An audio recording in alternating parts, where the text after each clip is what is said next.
start. Welcome to this second of the autumn series of the Anabaptist Theology Forum events. We've now been running these online events for about 18 months, and they've held up remarkably well. I'm sure many of us are very weary of Zoom, but thank you for joining us again.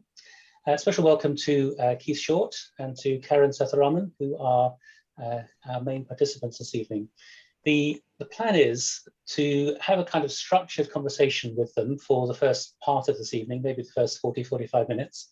I've got a number of questions that I'd like to put to them, and then to open it up for comments or questions or reflections, either engaging with them directly or simply having conversations among ourselves. Looking around, most of you, I think, are familiar with this event. Most of you have been on several of these before, but welcome to those of you who are new. I'm glad you can join us this evening. And this evening is a bit different. It is more of a conversation than normal. We normally have a presentation followed by discussion. If we remain at about this number, which is moment 25, I think we will stay all together. If we have several more coming in, we might break into breakout rooms at some point just to enable a bit more conversation to go on. So if I can encourage you, if you haven't done so, to mute yourselves, apart from Keith and Karen, obviously, and then we'll get going. So let me start. I'm going to ask Keith first and then Karen simply to introduce themselves and to say a little bit about what brings them here. So Keith, maybe we can start with you. Yes. You could tell us a little bit about yourself, about the Scottish Network Churches, maybe a bit about your engagement with Anabaptism. Okay, yeah, it's first of all, thank you for inviting me. I'm just so pleased to join in with this meeting tonight. I've moved to Scotland in 1992 to lead a small Baptist church in the north of Glasgow. And just to cut a long story short, within a short space of time, I ended up looking after two smaller churches, one with ex-prisoners and the other both in poor areas of Glasgow. And from that, the Scottish network of churches grew, but very much with values. I was hugely influenced by Ichthus and Roger and Faith Forster down in London. And we grew very much, I guess, with Anabaptist values, although we wouldn't have necessarily articulated them in that stage now. And since that time, the network has grown. We now represent, because we're kind of a loose network, a relational network, I would say 40 to 50 congregations committed, with a number more sort of on the periphery, right across Scotland, from the north to the south and from the east to the west. But we all share common values, and we're basically relational and open to anybody that wants to join us. As part of that network, I recently retired from full-time church leadership. In April, I handed over to Stuart Aitken, St John's, which is a reasonably large church of some 350 people in Linlithgow in West Lothian, which is not far from Edinburgh. I'm now sort of still part-time with the church, but mainly heading up the Scottish network of churches. So that's really where I come in. And just a bit more about your engagement with Anabaptism. Obviously, you had groups with Ichthus, but more recently? Yeah, more recently, it's really been through yourself, Stuart. We, as a network. Well, a couple of us read the Naked Anabaptist, and we'd actually had Stuart had been, and I forget how many years ago it was, you came up to one of our, as a speaker at one of our network conferences, Stuart, which was really well received. And we read the Naked Anabaptist and were really struck by the core values, which seemed to be distinct, but seemed to be the core values that we were embracing as a network. And we found it very helpful to identify that. And now, not every church within the network would identify with Anabaptist core values, but our heart, that's who we were.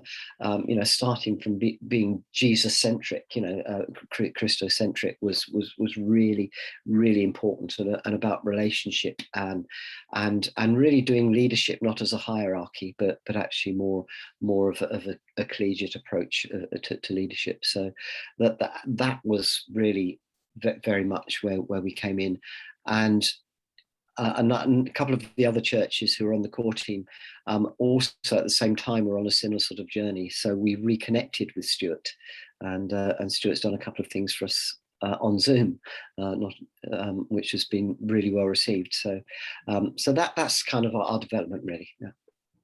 Great, thanks, Keith. Karen, same sort of questions for you.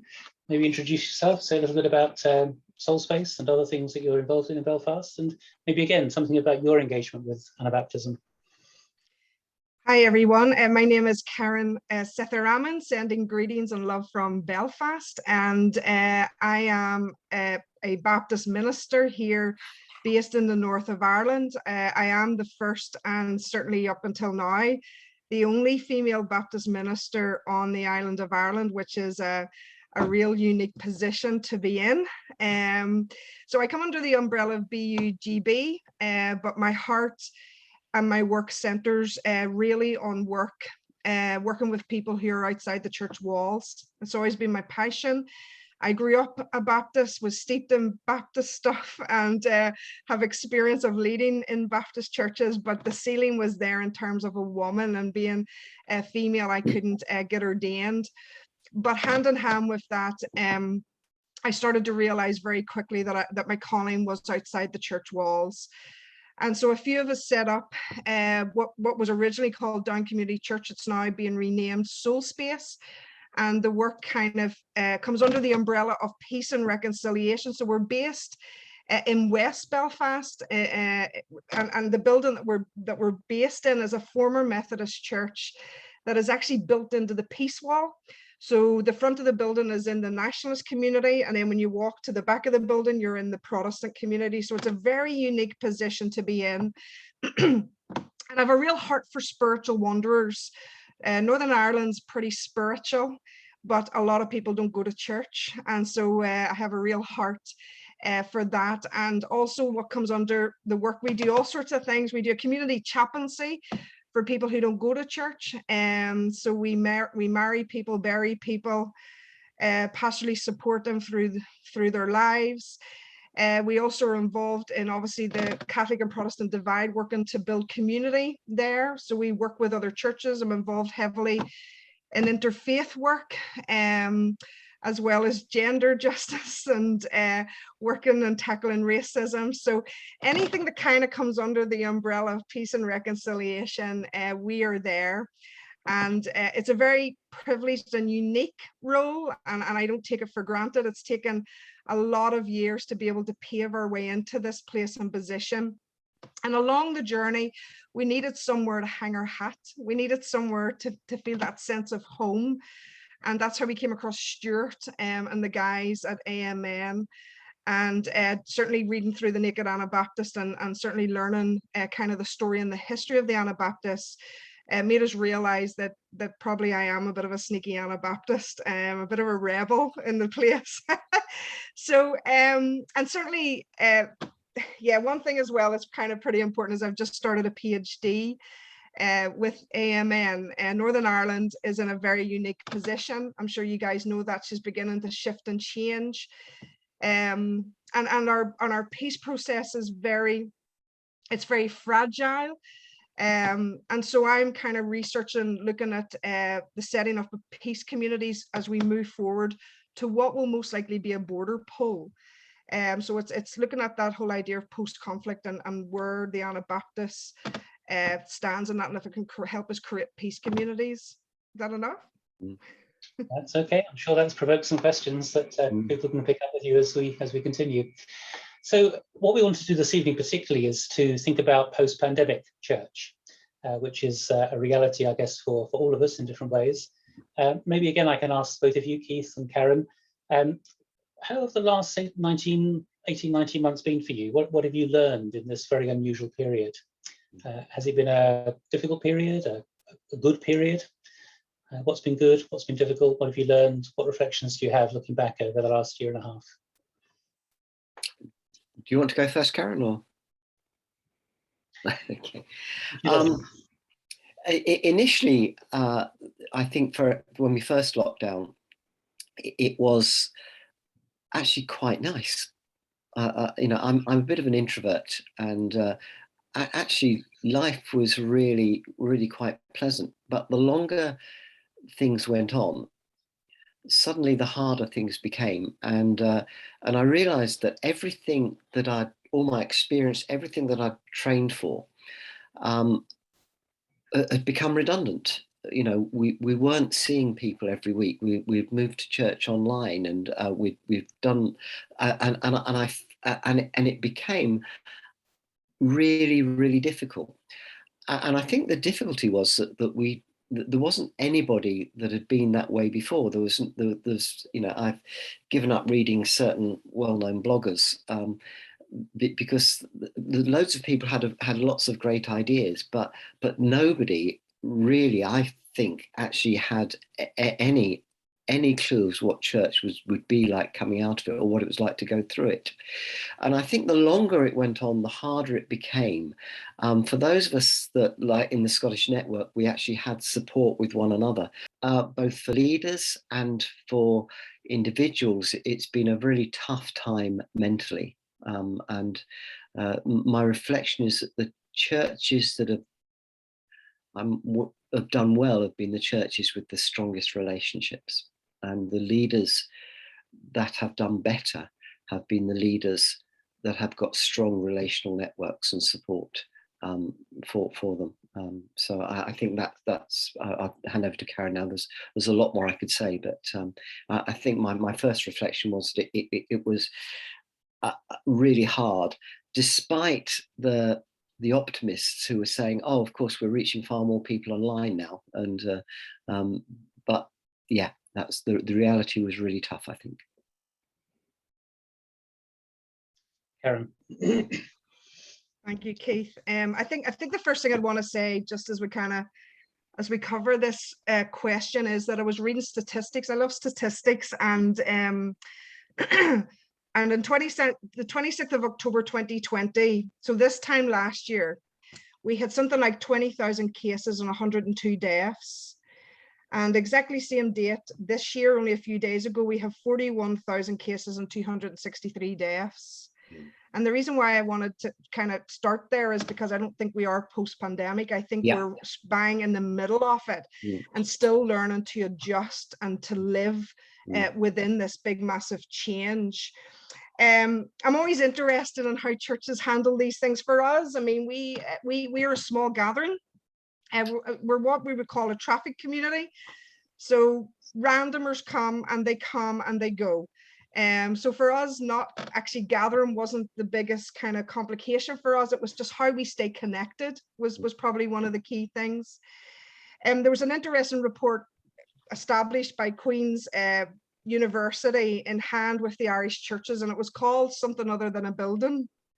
And I found this report really interesting, not least because that actual title came from a church leader, and it was like his light bulb moment that we're something other than a building. But yet for me, I think, well, it's taken us a while to kind of actually have that light bulb moment, because I think as Anabaptists, we realize and we really know that we are something more than a building. And it was this whole emphasis towards the idea that church is not the church wall, something that we think is very simplistic. From Northern Ireland's point of view, I'd want to pitch as well that the fundamentalists began to surface. So we had people who were putting it out there that this is judgment from God, and I found that quite interesting as well, because I think in the middle of the pandemic it wasn't helpful and it didn't do them any favors, and I know that the Americans had problems with that, like 37% of Christians or something were saying that sort of conversation, which wasn't helpful. But hand in hand with that, I think there was an increased sense of spirituality, and it catapulted churches to a place of not knowing what to do. And I think Keith touched on this. It automatically moved churches to really think about, okay, how do we get people together? And so the big thing was to go online. And that sounds lovely, but that was difficult for a lot of people. It's easy for people like us, and we're kind of simplistic. We can put it on Facebook, but certainly people of bigger churches or bigger communities, it became difficult. And there has been pros and cons with that. The biggest thing for Northern Ireland is that the services increased. I think that's something, rather than 58% interaction with online, it grew to something like 78%. So we can look at that, we think, well, that's a good thing that came out of this. But the other side of that was, I think there was a lot of tensions for clergy and leaders in terms of being and doing. And so I could see a bit of, competitiveness about the quality of the services and other leaders. And Keith touched on this, leaders that were burnt out. And you think being at home you wouldn't be, but they were burnt out. The other thing that came across as well is we had a lot of drive-in sessions, so it released the creativity. The drive-in churches were kind of amongst the gospel halls, but were actually very popular. But hand in hand with that was the tensions of the setup of that.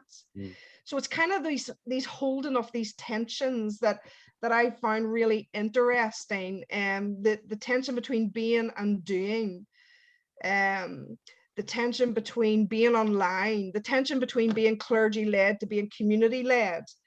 I found that interesting as well, because again, churches, and they experienced a huge increase in volunteers, and they reckon that's simply because people were furloughed.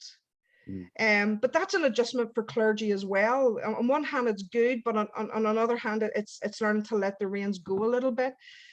But one of the things I think became really obvious, and Keith touched on this, is the stress and the mental health crisis, including our churches. On one hand, going online is a good thing, but rural folks here, the elderly, people from ethnic minorities who English isn't their first language, find it very difficult to tune in to get access to those services. And so there's all this, how do we do pastoral care? How do we reach the rural? And I think a lot of ministers have got very burnt out and very stressed with that. So yeah, that's kind of where I am at the moment. So there's lots in that. Folks, do feel free to use the chat box as we go through as well. If you want to jot down questions that you have for Keith or Karen, or comments you want to make on what you're hearing, do use the chat box. One of the joys of Zoom is that you can make comments as you go along in a way you can't simply interrupt a sermon. There is something about the chat box which I think is remarkably democratic and participative. It's for me, one of the great things about Zoom. There are not many great things about Zoom, but that's one of them as far as I'm concerned. Do make the most of that. So just picking up something that Karen said, that we're not yet post-pandemic, and we are still traveling through and uncertain really as to what the next few weeks and months are going to hold. But I guess one of the differences from a year ago is that many churches, not all, but many churches are now going back to their buildings, going back to their gatherings in some form or other. And I'm picking up some signs that church leaders and church members are desperate to get back to the way things were, and others are desperate not to, desperate that things will be different. And I just wonder where you two are on that spectrum. I think you've actually got it in a nutshell. Most of the leaders that I speak to are desperate for things not to go back as they were. In fact, several have said if they do, we've missed something. And I want to unpack that a little bit. I think one of the things that has happened, and I think puts people with an Anabaptist values in a very good place, is that I've detected a greater deal of humility amongst church leaders, especially amongst the more triumphalistic, heroic church leaders, of which there are many, as I'm sure there are in your area. But there's been a greater humility. And I think too that in the past, there's been that temptation for them and us. People have seen evangelism or mission as actually going out and grabbing people and making them like us and bringing them in. Whereas actually, I think what's begun to happen in this pandemic is there's more of an identification with where people, so there's less of a them and us, and a more of actually we're all in this together. And I'm certainly seeing the fruits of that with conversations with my neighbours that are not churchgoers, but most of all have logged into my sermon. And so I think both within the church and within the community, one of the positive outcomes, I think, has been that sense of identification. And I want to say that going forward, we would do better to go forward with a humbler posture rather than a more judgmental. We'd go better going forward, prepared to accept that we don't have all the answers, and perhaps we don't have to answer all the questions, and not to try and answer everybody's questions. You know, we have this tendency where we think we have to have all the answers. And I think one of the things that's happened is we've realized that we haven't got all the answers, and that we need, and that actually people respond a lot more positively to us if they detect a humility and an authenticity about it. So I think that's been a very positive thing. I think coming back to one of the, and I just want to touch on it because Karen touched on volunteers. I think one of the things that we don't have our own church building. Well, we've got our own church building, but it's not big enough. So we've had to split into 3-4 smaller congregations, which actually has worked really well for us. But the problem we've faced, and a number of churches across Scotland have faced, is that people have got out of the habit of volunteering. So the volunteers are not, you know, having now got their Sundays off and now having found freedom, they're not keen to re-engage again. So again, I think that might force us to ask some really important questions about what is church and how do we go forward with church. So just a few thoughts there. Thanks, Keith. Karen, any thoughts? Yeah, I think what I said earlier about unleashing, you know, the creativity of the church, the kind of the rethinking of a lot of churches will be what is their vision. I think the danger is that churches will settle back into the same old. But I don't think we will ever look the same or be the same. I mentioned earlier about spiritual wanderers. We have huge, I mean, 80% of Northern Ireland say that they're spiritual, but less than 30% go to church, but yet the online is a fantastic way. And an example of that is, even though maybe we would have gathered 20 to 25 people, the minute that we went online, we set up a closed kind of group to kind of pull people together. We had immediately, within a couple of months, like 200 people that joined that, wanting to be part of that. There was a hunger, but I don't think people want to rush to church. The institution here can be quite problematic for all sorts of reasons on both sides of the community. And I think you mentioned as well about the kind of the pros getting back into things and the cons against it. But and again, I found that a very interesting dynamic. I don't know about you guys in the UK, but we had threats here from church leaders to take the politicians to court because they wanted to get back in there. And then on the other hand, we you know, it was an opportunity to see the real example of what does it mean to love our neighbor. It was just, it has really shone a spotlight, I think, to where the church is. And the fact that 47% of our church leaders are saying they're stressed, there's a lot of work to do there. So I would be saying, you know, whenever I read that report the other day, it's interesting. It's something like 7. I'm sorry about all these figures, but they're just interesting to kind of gauge the church. But something like 70% of church leaders in Northern Ireland, and this is across the main denominations, said that they would consider doing something online. I think something like 21% were undecided and 9% said no. And that would worry me, that we're happy just to go back to the same old. Agree. Instead of using the opportunity to really rethink that would be a great way to pull in the spiritual wanderers. But I think that I think I have viewed this whole 18 months and certainly the road ahead through the lens of who is my neighbor. And I think all of us sometimes get it right, and sometimes so many of us get it wrong. And people are watching, but I think it has really ignited a sense of wanting to understand what on earth is happening to us and where is all this coming from.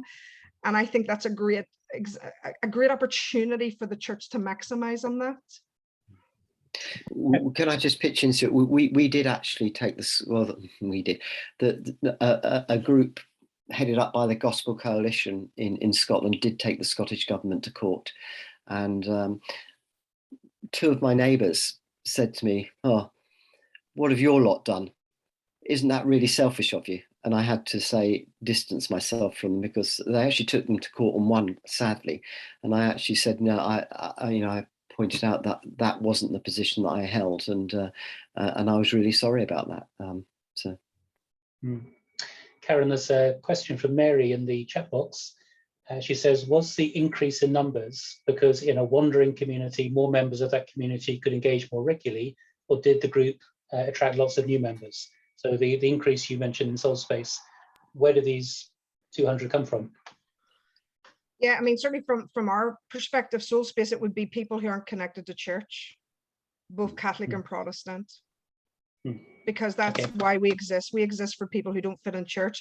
But interestingly, when the same question was pitched to church leaders, they are not convinced it's people who don't go to church or an increase in spirituality, which again, that's I actually don't agree with that, because in working in the streets, people are deeply spiritual, and I don't find it difficult to convince people there's a God.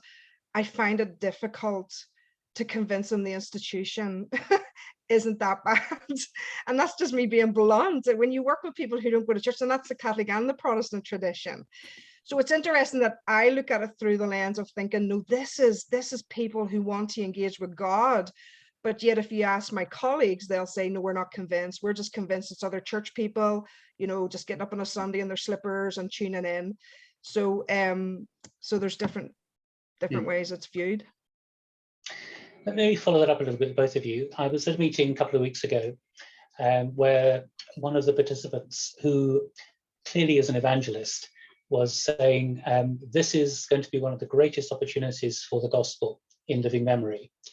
People are crying out for Jesus, and we just need to make sure we're there and ready to respond to all the opportunities that the pandemic and post-pandemic are giving to us. I've also had other conversations with people who are saying, we're going to see hundreds, if not thousands, of churches close. People who have been regular at church for many years, even decades, are simply not going to go back. This has been a crisis of faith for some, or has simply been getting out of the habit. So I guess I'd be interested to know how you see the prospects. Is this a great opportunity for the gospel, or is this a real challenge for the church and its survival in many places? I think that's an interesting and challenging question. The fact, and I like Karen likes statistics, but the only people that are prepared to admit it at the moment are the Church of Scotland, and they tell us confidently that 30% of churches, Church of Scotland churches, will not reopen after the pandemic. Before the pandemic, we were losing 200, a congregation a week from the church in Scotland. The pandemic has accelerated that trend, and even within, and I'll be specific, within the more evangelical, whether they be charismatic or conservative charismatic evangelicals, whatever label you want to put on them, the churches that have gone multi-site, the big city centre churches that have, well, in Edinburgh during the pandemic, we've seen two of our largest churches go into complete meltdown and crisis. So there's a crisis of leadership, there's a crisis of church structure, there's all sorts, and so that's the black side.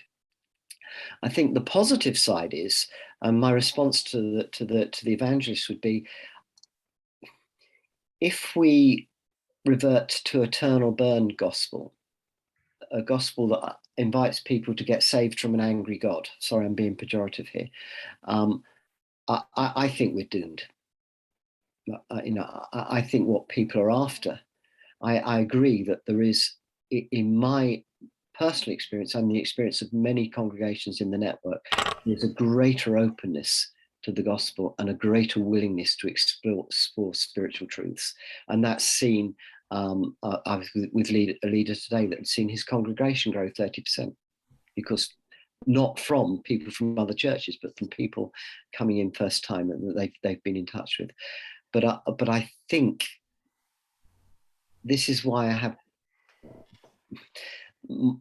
think I have great hope in the Anabaptist movement and values, because people are not going to come along to be told that they're miserable sinners deserving hell, and they're not going to come along to be told that this is the right way and this is the wrong way.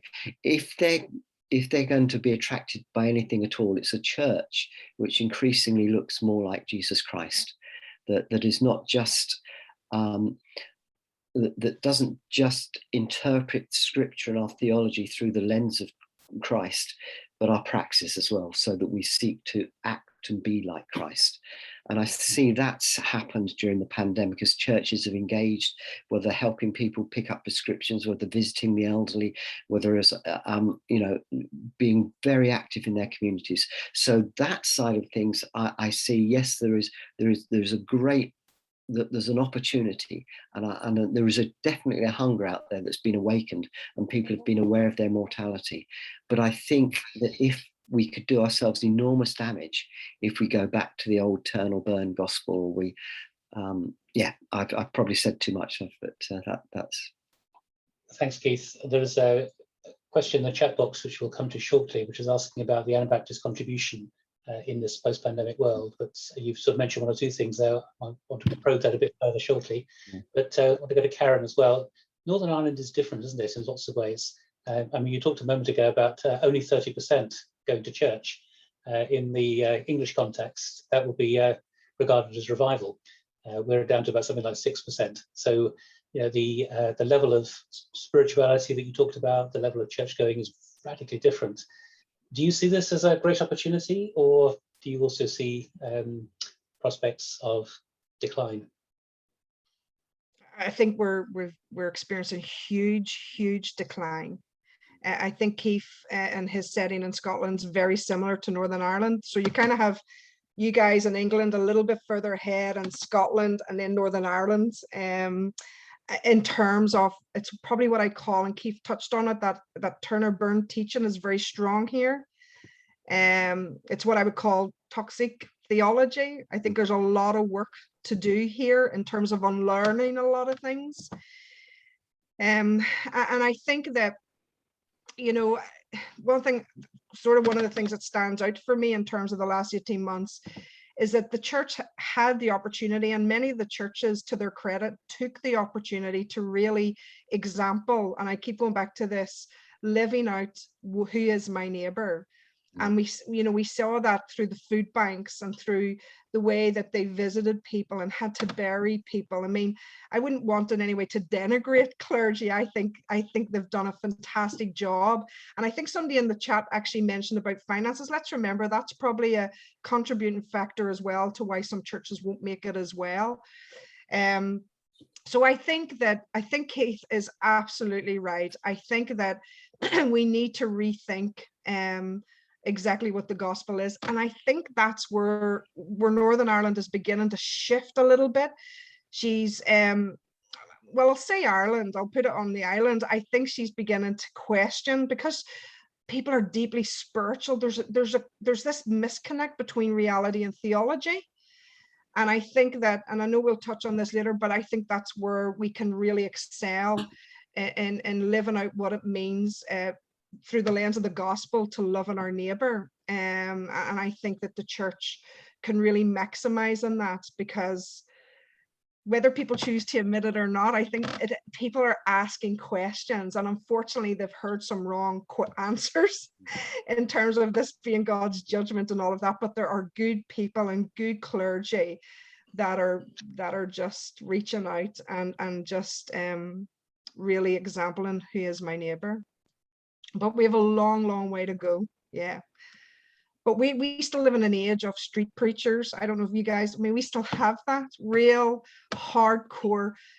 I am contacted every week by someone offended because they're going to buy a pair of socks and they're being told they're going to hell, and and all of that. That we're still in the grips of that. But I do believe that there are good people hand in hand with that. Thank you. One more sort of general question, and then I want to ask specifically about the Anabaptist Contribution. And in the chat box are already a number of people who are making suggestions as to what the Anabaptist tradition might be offering. Both of you have alluded to the tendency of some Christians in the more conservative and fundamentalist camps to talk about the pandemic as a judgment from God. Is there any sense in which this could be seen as a judgment from God? Or should it be interpreted as a result of human folly, or simply as a natural occurrence in a fallen world, or as a necessary pause for reflection, or as an opportunity to build back better, to coin a phrase? How do you understand what's been going on? How do you speak about it when people ask? Because many people are asking that question. How do we understand what's been going on over the last 18, 19 months? How do you respond? Do you want to go first this time, Karen? No, okay. I think that Tom Wright wrote it was very quickly, and it was probably one of his poorer research books, but it was still a very helpful little booklet on God and the pandemic. I think I've gone at enormous lengths to actually quash the idea that this is a judgment from God, because that says something to God about God that I don't believe. And it says something about society that I'm not sure is right either. Let me unpack that a little bit. I think if we look at history, in history, churches didn't see, it was a regular occurrence in history for pandemics and for things to sweep across nations. In fact, that was one of the things, just going right back to history, immediately after Constantine. There was I think it was Julian was the next emperor who survived 3 years, and he was determined to roll back many of the reforms that Constantine had made, and on his deathbed, he lasted 3 years. He said this. He said, "I would have killed the church. No, I would have crushed the church, but I could not because of the way they loved and served." Because what was happening, of course, was when pandemics were hitting an area, when plague came to town, the rich and wealthy people left, but the Christians, regardless of background, stayed and served and rolled their arms up, rolled their sleeves up and got involved. And for me, the church is much better and much more powerful when we're a people of influence than when we're a people of power. And for me, that speaks volumes. And I think to say that it's a judgment from God says something about God that I don't want to say, and that my theology won't allow me to say. Does that believe that I don't believe God's just? No, not at all. But I really react very strongly against that. But it is clearly that it's being said. But a lot of it is being said by the people that are refusing to wear masks, are refusing to toe the government guideline. And we've took right from day one the position where we would be good neighbours, and we would actually seek to serve people in any way that we could. Thanks, Keith. Karen, you've had time to think about that question. I think Keith has answered it really well. Certainly when there was a lot of that judgment of God, it was certainly specific here. It was because of our precious LGBT plus community that God has sent this, and also because we're about to bring in reproductive justice rights and laws here. So it just tied in well for people to be able to come across and to kind of put that out there in the public forum. A lot of us obviously stood up against that through simple tweeting and through articles that I wrote reassuring people how loved they are, that God is present with us, and that he tends to show up in all the unusual places and spaces. Keith mentioned N.T. Wright's, Tom Wright, N.T. Wright's article. I would say to read that. I thought that was brilliant. And also there's a little book called Reframing the Pandemic by Robert Key, who's my second supervisor. This is a great little book It's very interesting if you like statistics and to read about viruses, but they're not new. Pandemics are not new. So it's being able to, I think our role as church leaders and people of faith is to calm people and to be examples of his love. So just like Keith, it jars everything inside me to have to say this is God judging us. I think there are things that we can learn, but I just really struggle with that. Okay, in a moment I want to ask you more specifically about the Anabaptist contribution to context. David Hook from Enfield, can I just bring you in, because you mentioned something in the chat box to me that you have something to share personally. Yeah, I mean, I think it sort of follows on really from what Karen was saying, you know, the who is my neighbour thing. You know, I mean, I think the answer in the pandemic is the person that lives right next door to you. And what we've been doing down our street is something that I think is really sort of been very sort of, you know, for a time such as this. We've had a house of prayer, which has simply been praying for God's kingdom to come down our street. It started about 4 years ago. It's what we've tried to do is pray first and not act preemptively. We've gathered together the other Christians that we've, you know, identified down the street from other churches as well, who've got a heart for mission. We've got 3 churches in our area within half a mile radius of us, but none of them have actually sort of shown any, in inverted commas, interest in the population of Pointer Road for the last 20 years that I've been here. So if anyone's going to reach people for Christ down our street, it's going to be the Christians that live on the street. So in a sense, that's we've met to pray weekly. During the pandemic, we've knocked on doors when we've had the chance to do that, offer people, you know, practical help, offer to pray with people, and, you know, sought to build community and build goodwill. And we've had you know, I mean, we haven't won anyone for Christ yet, but we're moving in that direction, and it feels as though every conversation we have is just a step forward for the kingdom of God. So we've been hugely encouraged, and yeah, I mean, people have been, you know, quite receptive in terms of, you know, on the doorstep, if we've offered certain people, you know, to pray for them for certain things, they've been very receptive. Thanks, David. I think I've noticed and heard from many other people that local neighbourhood has become increasingly important, particularly where people have travelled a distance to church, to a church building.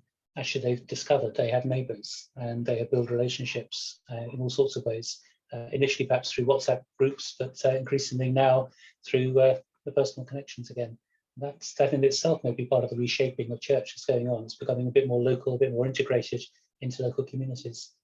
There's lots of good stuff in the chat box, so do have a look at that. Some of the reflections there are a bit long to read out, so just have a read through when you see them. So one more kind of formal question to you both, and then let's open it up for wider conversation. And it is this question of what in particular do you think the Anabaptist tradition, the Anabaptist vision can offer both within church context and within the wider community?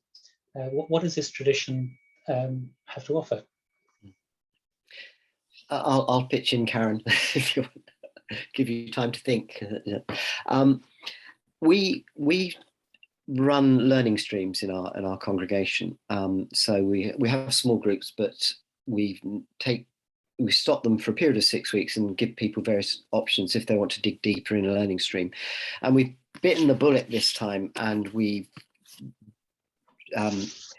started a learning stream on sexuality and what does the Bible say about homosexuality, which was quite a brave thing to do. And I'm glad I'm no longer leading the congregation. But the interesting thing was that as part of that learning stream, we looked at how you read the Bible and how you interpret the Bible and we looked at the various views, whether, you know, the inerrancy view, the literalist view, and compare. So we're trying to give people the tools of reading the Bible.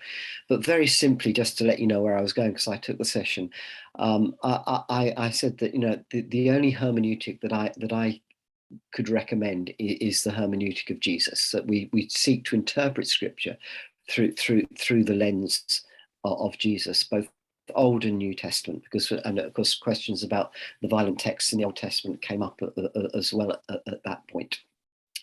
And what I realized in the process of doing that, I made a comment which I didn't realize until afterwards actually was quite important.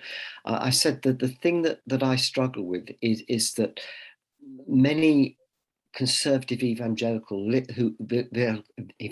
who take the Bible literally, and the new atheists both make the same mistake. They both use the same scriptures, one to justify their actions, and the other one to say, well, if God's like that, I can't believe in a God like that. So what I think, well, that's a long-winded way of saying, I think one of the things that we have to do going forward is to more faithfully represent God to his creation. And what does God look like? Jesus. If you've seen me, you've seen the Father. I and the Father are one. You know, Ephesians very clear about that as well. So I think the centrality of Jesus and our desire to look like Jesus, to be Jesus, and to embrace the values that we see in Christ, and ask the questions, you know, would Christ judge people in that way? How did Christ treat people caught in sin? So I think that's my first point. I think the opportunity coming out of this pandemic is to be more Christ-like, and that, I think, many parts of the church, let alone the unchurched, need to hear that, and we need to start. So we need to refrain sometimes the conversations, because like Northern Ireland, when I moved to Scotland, I mean, Glasgow was a bit like Belfast without the bombs, if I'm on it. We've got orange marches. We had 26% of the population when I moved to Scotland. 26% of the population of Glasgow were in church on a Sunday morning, whilst in England it was 7%, maybe 6%. So, you know, by the way, now it's down to 6% in Glasgow, despite the strength of the Catholic Church in Glasgow. So the established church has really taken a battering with all the scandals about you know, child sex abuse and scandals like that. So people have lost faith, I think, in the institution of the church, be it Protestant or Catholic. But actually, what people have become awakened to is the need, the spiritual need for Jesus. And so I think that's one thing. I think Karen's touched on it too in radical hospitality as something that is really, you know, the preparedness for the people of God to go out to meet people where they are and to walk with them and to help them, you know, regardless of whether they become Christians or not. I think is something that's incredibly powerful. I genuinely think peacemaking is a huge thing. I was in a meeting today, and with this I finished with Rupert, who's one of my core team, and Rupert works part of his time for an organisation that works with reconciliation within churches when churches have problems. Bridge Builders is the group that he works with, and Bridge Builders are really struggling to keep up with the number of awful conflict situations that they're getting invited into, both north and south of the border, and they work a lot with the Anglican Church and many bishops down south. So what they're deciding, they're putting more of their effort now into equipping churches in terms of conflict resolution, because they recognize that if we can equip people in conflict reconciliation, we can actually bring about peace, and we do much better. And I think that's where, again, the Anabaptists have got an awful lot to offer, you know, way ahead of the game the Anabaptists have been talking about peacemakers. They've been talking about radical hospitality. They've been talking about the centrality of Jesus, and seeking not just to talk about it, but to live it. So I think why do I think the Anabaptists have a huge contribution to make? Well, I think that's it. Peace, hospitality, and the centrality of Christ. Oh, and generosity, by the way.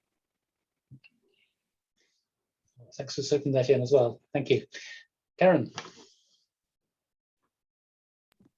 I can see why Keith wanted to go first, because he took all the answers. Yeah, I think just really what I wanted to say earlier was, you know, if your beginning places are these tensions, so the tensions between being and doing, the tension between clergy-led, community-led, financial gain or simple living, inside the church walls, outside the church walls, them and us, pride and humility, giving inwardly, as in giving to those who come to our church, or giving outwardly in terms of our community. Is our message the message of goodness and hope and peace, or is our message of condemnation? And I think in 18 months, it has raised many more tensions than that. But when we're sitting with that, then I think when we begin to look at that through the lens of the Anabaptist, the centrality of Jesus is just extremely critical. And I use the reference of who is my neighbor, even just to take his question, who is my neighbor, and begin to evaluate your church or your community. Okay, who's the wounded? Who caused the wounds? Are we tending to the wounds? What is our role? Or are we crossing the road and ignoring it? Are we the innkeeper, maybe a little bit further up, that helps? There is so much, there's no greater time than now to really hone in to Jesus. And I think it's that gentle reminder that Jesus was in the streets. and I love theology in the streets. And I think the Anabaptist lens just takes our focus right back to theology in the streets. That's my big thing. Let's get in the streets. So even just that simple, and I did that for 18 months. I just kept putting out who is my neighbor. I do it in every part of my work. I do it through the lens of that, centrally back to Jesus asking that. Because it takes the focus to recognize, and that actually when you look at that story, every single one of us have the potential to be anybody in that story. Keith mentioned as well about peacemaking and reconciliation. We view peacemaking here in Northern Ireland, Catholics and Protestants, and there's nothing wrong in that, and the work will always continue with that. But I think peacemaking and reconciliation through the lens of the Anabaptist extends beyond the Catholics and Protestants. It extends to poverty. It extends to the highlight of our mental health crisis, the care of our clergy, the unemployment that has hit the recovery of our economy. And I think the Anabaptists and their whole idea of being peace witnesses calls us to recognize our role is in all of that as well. Certainly if we're public theologians, we have a place there, and I think we can do that through the lens of the Anabaptists. And the whole idea, one of the tensions that I mentioned was clergy-led, community-led. The Anabaptists were brilliant at their sense of community. And I think that we have an opportunity to maximize on that, to try and connect with other ministers, but more importantly, to maximize on that sense of togetherness. And I know that will take a bit of work, but they were fantastic at coming up with meeting in forests and all the places that nobody wanted to meet. The building for them, they were catapulted to a place where they had to rethink how they were going to get together. And I think we're in a very similar place. And it provides opportunity for hospitality, generosity, and the rethinking of mission. That good old question, why on earth are we here? What are we doing all this for? So yeah, that's kind of my little tuppence of answers. So thank you. Well, thank you both so much for your contribution so far. I want to open it up now for other questions, comments, reflections. So feel free to ask a question to either Keith or Karen or both of them, or simply to make a comment or reflection. What have you heard? What has resonated with you? How does this chime in with your own context, your own situation? Do just unmute yourself when you're ready and jump in.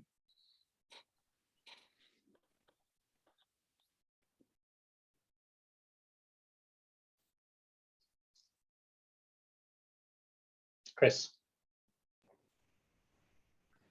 Right, I've unmuted. Yeah, they're just a few rather rambling perspectives on this. I mean, a lot of what's been said, I think historically the church gets it wrong when its fundamental theology is wrong, and I think there's been an emphasis on what the church has to say rather than the church is listening to people in general. I mean, recently, well, not recently, for a long time, I've been meeting with Roman Catholics, Buddhists, humanists, and all the rest of it.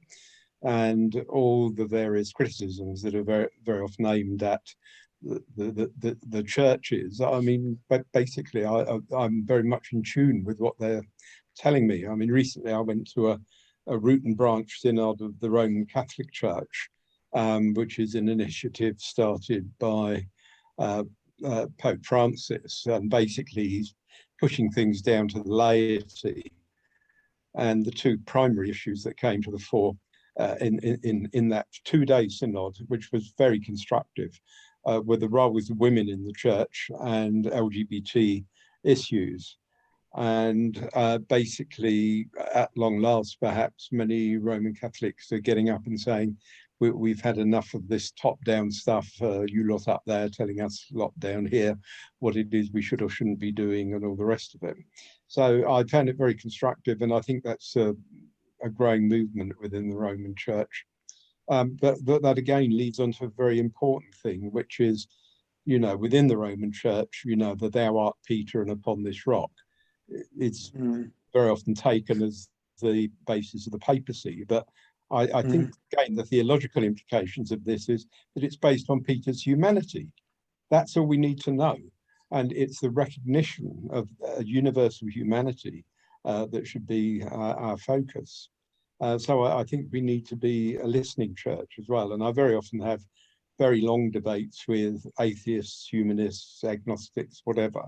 But many of the criticisms that are aimed seem to me entirely valid. I'll just end on with one reflection. When I was in Cambridge many decades ago, there was some prominent evangelical speaker who I can't remember who it was. And there were posters all over the place. And the title of this speaker's talk was, "Who's Jesus?" And on one of the posters, someone had written, "Who isn't?" That may be worth pondering. Keith, you want to respond by the time to see your hand up? Yeah, I'd like to. I'm really interested. You mentioned something that I think is really important, and I'd particularly be interested in what because Karen's talked about public theology. You see, I think our best theology is done in community, and one of the things that is particularly a problem to us in Scotland is that most people have a view of theology, even if they're unchurched in Scotland, because it's part of the air that we breathe. But the theology that they have a view of is it all comes from Augustinian roots. It's either the Catholic influence, which is highly top-down and highly authoritarian, or the more Calvinist and Reformed influence, which again, ironically, they don't like each other, but they both have the same roots in Augustinianism. But I think we have a lot of work to do to actually change perception, to do theology in such a way so when people like Philip Pullman and all the other new atheists and that are talking, I don't believe in that God. And when people talk to me about that sort of God and their objections to a God, that's not the God I believe in. We've got to do a better job in informing people, the God of the Bible that I do believe in, and B, what God is like. So I'd be really sorry, I didn't mean to say that, but Karen, I'd be really interested in your thoughts on how you do public theology. I think it's a fantastic concept. I'll try and take my hand down as well. Yeah, I think probably we should get together sometime, Keith, and have a conversation about that. Public theology, you're absolutely right, is best in community. I have real problems when there was this big thing on Twitter recently called red flags, and it was interesting seeing all the Christians. So basically, they were anything they felt was a red flag, they would put the saying out, and then they would do all these emojis of red flags. And one of the big thing was the Bible clearly says, and it was kind of like all these red flags, or love the sinner, hate the sin, red flags, Yes. And it's because people are aware that this kind of toxic theology exists. But for me, public theology, in terms of the context of my work, is in my everyday in the streets. My greatest learning comes from people who don't do God. That's me being really honest. And not going along and telling them this is what the Bible says and this is what Jesus tells you to do. It's allowing them the place and the space. I think we get this wrong as clergy. I've been guilty of this, where you're in a place of teaching and and you don't leave room. And this again is a big Anabaptist thing, where there's multi-voice, where people can contribute and say, well, here's a passage. I think if someone says that's the biggest load I've ever read in my life, and someone says, well, I think it teaches this, and it becomes this big community of learning. And I think that we need more Anabaptist public theologians to step into the public arena, including the world of politics, and to have the courage to bring Jesus's perspective through what we think in our everyday living of him into that. But I am really passionate about getting together, thinkers. If anybody's up for that, Stuart, sorry, I'm turning this into a big, get theologians together. But if anyone is up for that, wouldn't that be powerful if we had a forum like this? But it goes a bit more deeper, and we learn from each other in terms of our everyday.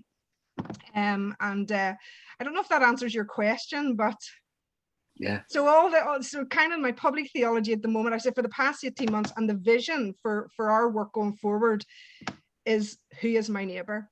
And it's amazing every time you read that and you take it and you apply it to Irish identity, a border pull, peace and reconciliation, racism. If you take the lens and the structure of that and begin to work your way through that, it's fascinating. It's absolutely fascinating when you question, who's the wounded? Are we the wounded? The church the wounded? Maybe the church is the wounded. Did the church cause the wound? Where is the church?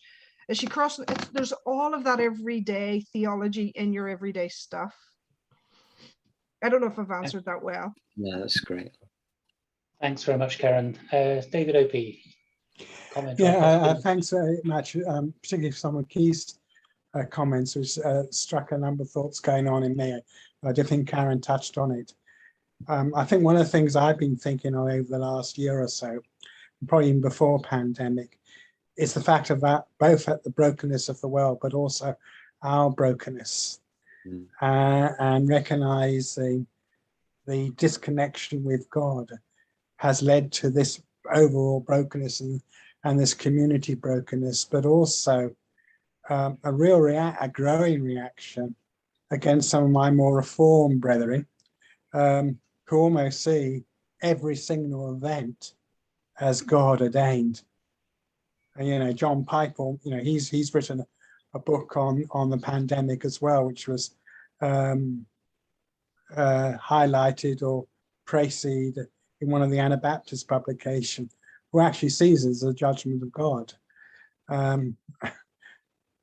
which I don't, but I think this coming and also recognizing, as Karen said, how much do we really know?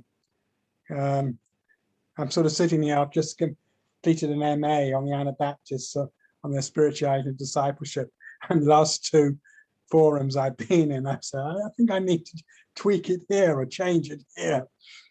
And I got it, I passed, but I'm thinking, I'm still realizing how much I've got to learn. And I've been a minister for over 30 years in always in poor communities.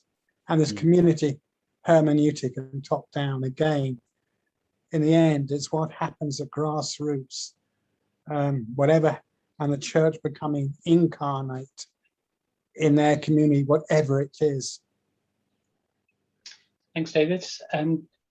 Jane, in the chat box, I wonder whether you might like to verbalise it and see whether Keith or Karen wants to respond.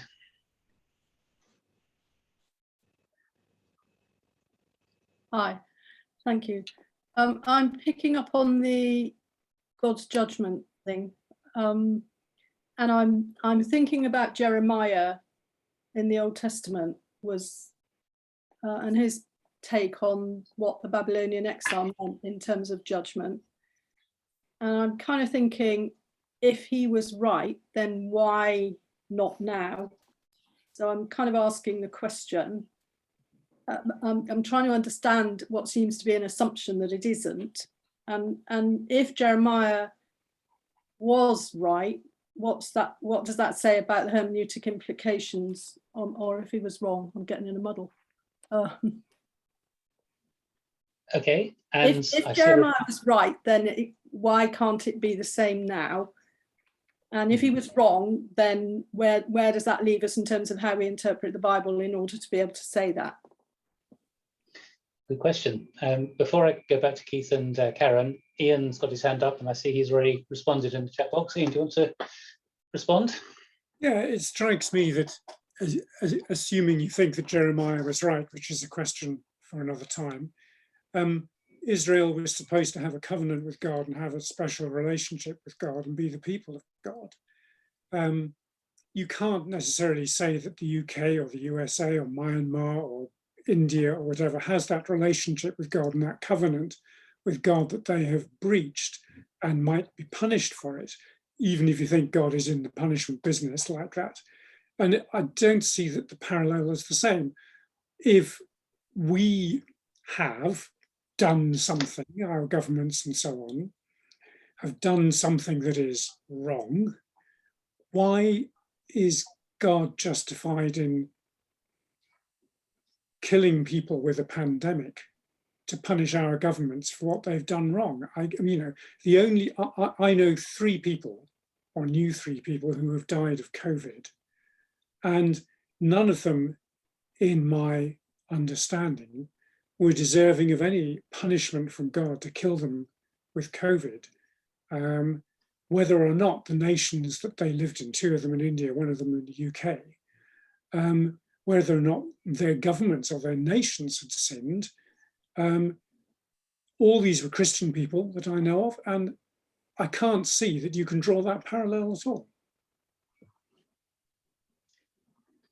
Keith, Karen, any reflection? Go on, Karen, I'll let you go first. Yeah, I think there's a whole other evening on the wrath of God and what we believe that to be. Certainly, if you want to draw parallels in terms of God's people, I mean, let's remember Israel was ideally called out to be a light to the other nations. And the story of the Old Testament is God taking the initiative to be reconciled with his people. And they were like the model. So they were calling out the gods, and then they were rebelling against God. Then someone would rise up, a prophet would rise back, call them back to God. They would come back to God and lived. And this cycle continues. And I would probably argue it continues to this day. But I don't know that I would put that in the same framework of God's wrath. It's certainly in the context of the language being used today that God is punishing us. Is there things to be learnt through this? Absolutely. Is there questions for the church? We've looked at them tonight, yes. But this idea that God has come to punish people, I just find that I just don't see that. It isn't interesting though. I read recently about the letters in the New Testament, in a sense that we take a lot of that stuff and we apply it literally till today. And it's like opening up somebody's mail, you know, a mail to another church. And the reason why I'm saying that is because I wonder what we would be writing and saying about the church today for other people to look in on, the lessons that we would learn from that. But I can understand where you're going, Jane, and I understand what you're saying, but I would probably be the same as the other previous guy that spoke. But I'm going to let my good friend here, Keith, pick it up. But I think there's a lot of work to be done around what you believe the wrath of God to mean, and holding that with the balance that he's just, and also that he is all loving and all powerful. It's all those big theological, but I don't see it as a punishment, no. Keith, do you want to come in? I know I can see Andrew Bolton waiting as well. Yeah, I think I totally agree with that. I think if we look at what I said, we view the Old Testament through the lens of Jesus. Would that be a consequence of what they were doing, or would that be an action of God? I don't know. What I do know is that a book that I found really, I've already quoted one of Brad Jerzak's books in the chat, but he's got a trilogy: a more Christ-like God, a more Christ-like Word, and a more Christ-like Way. The more Christ-like Word I would recommend to anyone that is wrestling with the problems of the wrath of God and an angry God in the Old Testament. Is that the same God as we find in the New Testament? Because he deals with it far better than I can, and he deals with the difficult passages in the Old Testament, but also touches on the 2 or 3 passages in the New Testament where God seems to be angry, and I just think that's a really helpful way to look at it. I do think God is angry, but I think he's angry at sin. Thank you, Keith. Andrew. So I'm really enjoying this. I really appreciate it coming together. So I have a request for 2 books. One is an insightful book about Northern Ireland, because it's so biased, whatever, right, or inadequate. So Karen's best view about that, and if you could put it in the chats, that would be wonderful. And then a book that's not complicated, but takes Augustine down.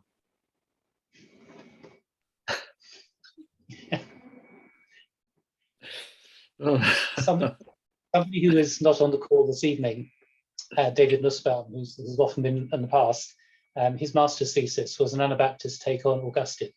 And his supervisor had never come across anybody before who had been so dismissive of Augustine, or so critical of Augustine.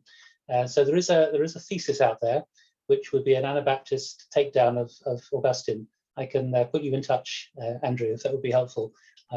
It's not been published, but I'm sure David would be happy to share it with you. Yeah, thank you. Because I think that's really insightful that both Calvinists and Catholics have the same Augustine problem. And I've become suspicious about Augustine as I've gone on, but nobody's taught me that. It's just I don't believe Augustine. And yet, for many people, he's the rock center of Western theology. It's very difficult to move him off St. Paul position. Well, enjoy David's dissertation when I persuade him to share it with you. I'm indebted to Harry Sprainge, who actually put me onto the problems of Augustine. So. And David, of course, used to work with you, Harry. So maybe the influence comes from you eventually. I don't know. Maybe that's where the heretic is. maybe. Well, he was my student assistant pastor while he was writing that thesis, yes. And I do have a copy, and yes, I would recommend it. I think some of Kim Tarn's books on lost heritage are also quite useful, not as just specifically on Augustine, but the way that the church has changed over the years. If I can slip that in. Thank you. Thanks, Harry. Yep. So Kim Tan, if you look up that on Google, you'll find he's written 2 or 3 things from an Anabaptist perspective, but also actually as an Asian Christian, which is quite an interesting combination. Karen, do you want to respond directly to Andrew in terms of a recommendation for a good book on Northern Ireland, or do you need more time to think about it? Yeah, it said give me a bit of time to think about it, Andrew. I will come back to you. Is it just to kind of best describe the context of Northern Ireland? Is that what you mean from a spiritual lens, or just a general? So it's a truthful account of what's happened in Northern Ireland, despite all the complexities of that, and a way forward for healing. Okay. I mean, initially I would, again, it's thesis, but I mean, if you want to look up Gladys Ganiel, Ganiel, she's a researcher for Queen's University, and she does fabulous stuff in terms of where Northern Ireland's at, along with John Brewer, Professor John Brewer. They're both sociologists, but she brings faith into that, and she gives you the Catholic and Protestant kind of role of the churches in it, and really good stuff. Yeah. If you could put that in the chat, so send it to Sure. to send out. That would be really helpful. Hey, thank you. Other comments or questions? Anything you want to pick up from what Keith or Karen said earlier?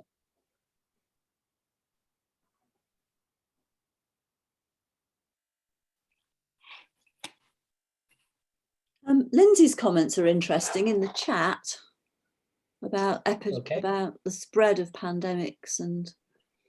Yeah. Can we ask you, Lindsay, to verbalise those? I've lost the chat a bit because it's going whizzing through so fast. Yeah, it's only really that sense that, you know, we are so sheltered from these experiences in the West, and so to then have this pandemic, and you know, if people are talking about this as a judgment, and yet across West Africa, places like that, they're dealing with pandemic. What do we say? You know, what are we saying if we're saying that a disease or an illness hitting an area is a judgment from God, when actually in the West we're very sheltered from it, and actually poorer and more vulnerable communities will be suffering more.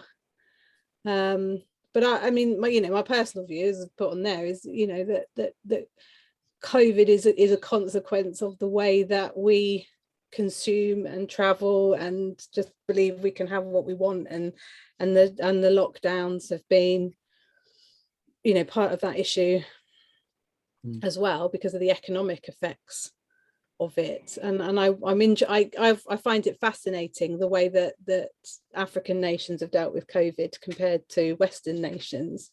So yeah, I think that, you know, things that come onto our doorstep in the West are things that other people are dealing with all the time. So then to start to talk about things as a judgment from God, when actually we're sheltered, and that fact that, and as I said at the end, you know, that COVID has made the rich richer and the poor poorer in a lot of, you know, as well. So actually the elites are being, you know, are gaining more, and so that God would want to do something that would create that scenario doesn't sit on many levels. But I just feel, you know, that part of it is just our sheltered life in the West, for many of, not for everybody in the West, but for many of us, that we've kind of had the luxury, you know, there's almost a luxury to be able to say, oh well, it's a judgment from God, and not really think about what we're saying in terms of our global family. Thanks, Lindsay. I see a couple of hands up, Judy and then Bob. Hi. Yeah, I find that interesting about Africa. I've been thinking about the numbers of people that have been dying for years and years in Africa from malaria. And all of a sudden it lands on our shores, and oh, it's, you know, so it's so awful, and we haven't really been caring about them. But I put my hand up because I was thinking about Augustine. I sent half a quote along chat. I pressed return accidentally. But I sometimes feel that Augustine is dealt a bit of a bad hand when we start looking at the original sin and so on, because I like his sermon on 1 John and his Augustinian ethic, which I used to think was love God and do as you please. But having recently looked up the original text in the sermon on 1 John, it's actually love and do as you will. And the primacy of love seems to me just so important. And the creativity thing seems to me really important. I noticed that with businesses, some people have treated COVID as a challenge to be overcome. You look at businesses, and some have diversified into selling groceries from a pub and doing all sorts of things. I've been wondering about the church and the difficulty of the pastors have in getting stressed, and wondering how much that is about just not being able to deal with change, which is really hard, and it's difficult because it happens to everyone all at once. But I sort of feel as if we're in an exciting time when we need to be listening to what Jesus is saying to us, what the Holy Spirit is saying to us, and where are we being led? I love this community of learning and the public theology. What can we say? What can we say in response to what we're hearing? Thanks, Judy. Bob, and then I'll come back to Karen and Keith, see if you have any comments on what you're hearing. Yeah, on the Old Testament prophets, were they actually talking about judgment in the exile coming on the people in the way that people are assuming? And if you talk to Jewish theologians, there is a view that in Ezekiel, there's a passage in Ezekiel which is taken as the justification for synagogue worship taking off while they were in exile, and displaced the importance of the temple, so that when eventually the temple was destroyed, they'd already learned to do without it anyway, the same as, and also laid the foundation of the Christian church. There's also a view that when the nation was destroyed and the people were scattered, it was show they should actually be alike the Gentiles as they were supposed to be anyway.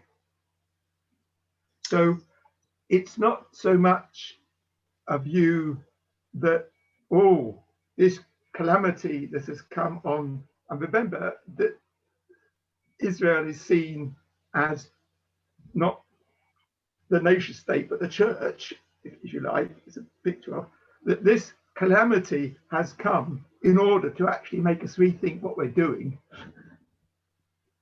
and actually force us to actually think of doing new things. Sorry, have I expressed that?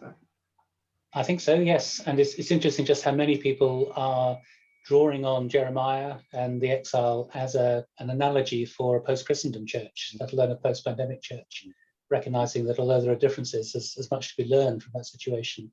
And all sorts of things happened in exile which were creative and positive. Maybe in a post-Christendom, post-pandemic world, we have opportunities also to learn and to grow in all sorts of ways. Keith, Karen, can I come back to you for any comments on what you've heard? I'd like to pick up on something Judy said about why pastors are finding it so hard. I think part of it, and I have enormous sympathy for leaders through this period. It's been a really tough and brutal period for them. And I think part of it is because many pastors have felt completely de-skilled. And the skills of online skills and the super duper churches with big budgets, they couldn't possibly match that. And so they're not seeing people regularly. You don't know how many people are in your church. You don't know how many people you're speaking to. And quite honestly, speaking to preaching to a camera is the most soul destroying thing that you can ever do. And I hate it. But so I think that there's that. And I think also, but I think on the flip side of it is that too many of us have learnt that we get our affirmation from our Sunday morning, whether the preach went well or didn't go well. And when we are cut off from that affirmation, maybe that does something. You don't get the feedback mechanisms. So you asked me how well is St. John's doing throughout the pandemic. I haven't got a Scooby, really. The only thing that I do know is that our giving is held up. So I'm assuming that there are people still around. But But no, you know, because we are now fragmented, we're meeting in 4 different services, we're online as well. I used to have a handle on everything, but I don't anymore. And actually, I think that's probably not a bad thing. But then I'm not having to lead the church anymore. So I would have some sympathy, Judy, on leaders, and yes, sometimes it's about ego, but sometimes I think it's genuinely a difficulty that we faced.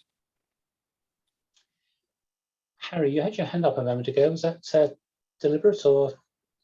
I think it was a thumbs up. Oh, it was a thumbs up. Ah, okay. Apologies. Yes, there was a thumbs up because I thought Keith was onto something very important. Thank you. Okay. Thank you. That's great. Karen, we're getting towards the end. Any kind of final reflections? I've got one more question for you both that hopefully you can give a quick answer to. But anything before that? Oh, I think most things have been covered. I think one thing I would want to really stress is the whole kind of the 37% that we're saying that this is God's judgment. Let's remember this was Christians saying this to people who don't go to church. Yes. So to draw parallels with the relationship between God and his people doesn't really fit there. I think there's bigger questions that we need to ask as his community of followers. What is God teaching in this? And where are our prophetic voices? Rather than sounding prophetic, let's see what God is saying in it and lessons that we learn. So I think that's really important to say. It's when we have turned that message into condemnation of people who don't belong to church. I have major issues in that. There was something else I was going to say, but I've completely forgotten. But I think, oh yes, this is what I was going to say. I mean, the whole idea of exile. Let's remember there is a rebuilding and a restoring and a repairing and a reviving to do. This is a great opportunity. And if you want to draw parallels in terms of Nehemiah and bringing people, the church can look at different gates now and to get access to be together and create something better. And I would be excited by that. I mean, the church has a great opportunity. The centrality of Jesus is key in this. It's learning to be Jesus people again. And get right into the dirt and the mess, because we're not through this yet. We've still a bit to go. Thanks, Karen. And I noticed there's a comment from Yvonne in the chat box as well about the return from exile. That the exile isn't the end of the story. It's there's more. The story continues beyond that, and the role of Cyrus, the outsider, is really very interesting in that. And Fran, do voice what you put in the chat box, because I think we all need to hear that. It's just actually going back. I almost put it right at the start, but we'd only just started, and I thought, well, I better hold back. But when you're talking about, being an Anabaptist, a bit of a sneaky Anabaptist, it occurred to me that would make an interesting follow-up to the Naked Anabaptist. I've often thought about a book being the bad Anabaptist, somebody who doesn't do it very well, but maybe sneaky Anabaptist is another angle. So thank you. That is brilliant, Fran. Go for it. Yeah. That's wonderful. We normally try to finish at 9:30, and it's just a minute or so to go. So just one question to both Keith and Karen to finish, probably a fairly short answer, I suppose. Are you hopeful as you look ahead? Yes. Yes. Absolutely. Very, very hopeful, actually. I was sharing with the group of leaders today, I don't think I have felt more confident, about what we believe, that it would be about the missional potential. And actually, I think this pandemic, although not caused by God, has been good for the church. I would agree. Sorry, Keith. No, I was just going to say one thing because I wanted to caveat that, because I was so agreed with was it Lindsay that talked about the areas of the world where the poor that have suffered the most. Let's also remember that it's the poor in our own countries that have suffered disproportionately in this pandemic as well. So I don't see that as God's judgment at all. But sorry, go on then, Karen, sorry. No, you said exactly. I think it's a great opportunity for us to live as gospel people. To begin to help men's society and to be people of peace in that. And I think the danger is we put that on clergy when it's on you and I, it's on all of us in our everyday, in our homes and our relationships. And I think it's a great opportunity to really rethink who is my neighbor and really see it through the lens of that. And I think we can, I'm excited. How can we not be excited by God and all, you know? Yeah. So definitely. Wonderful, thank you. Let me just finish with a quote from, roughly a quote anyway, from someone who's not really an Anabaptist, but many of us will have enjoyed his writings, Leslie Newbegin, who was asked more or less the same question I've just asked Keith and Karen. You may have come across this before. He was asked, are you optimistic or pessimistic about the future? And his response was, Jesus Christ is risen from the dead. The question does not arise. Which I think is a wonderful way of running it. Wonderful. Thank you so much, folks, for participating. Thank you particularly, of course, to Keith and to Karen for a very stimulating evening. And look forward to seeing many of you again in the future. The next event is actually the Centre for Anabaptist Studies annual lecture. And we have Lloyd on the call tonight, who's giving that lecture. Lloyd, can I just briefly ask you to unmute and remind us what the subject is and the date? Yes, hi. The date is the 24th of November, I believe, a Wednesday morning. And I am speaking about Anabaptist readings of Paul, particularly addressing the question as to whether Paul takes away from the centrality of Jesus, as he has done very often in particularly Protestant circles. And I want to argue against that from an Anabaptist perspective. There'll be information coming out shortly about that. It is a morning lecture, but it will be recorded. So if you're not free on a Wednesday morning to participate live, then you'll have the opportunity of picking it up afterwards. And we are now planning ahead for some further online sessions into the new year. And we will send some information about that shortly. So thank you again for participating, and good night. Good night, thank you. Night, thank you.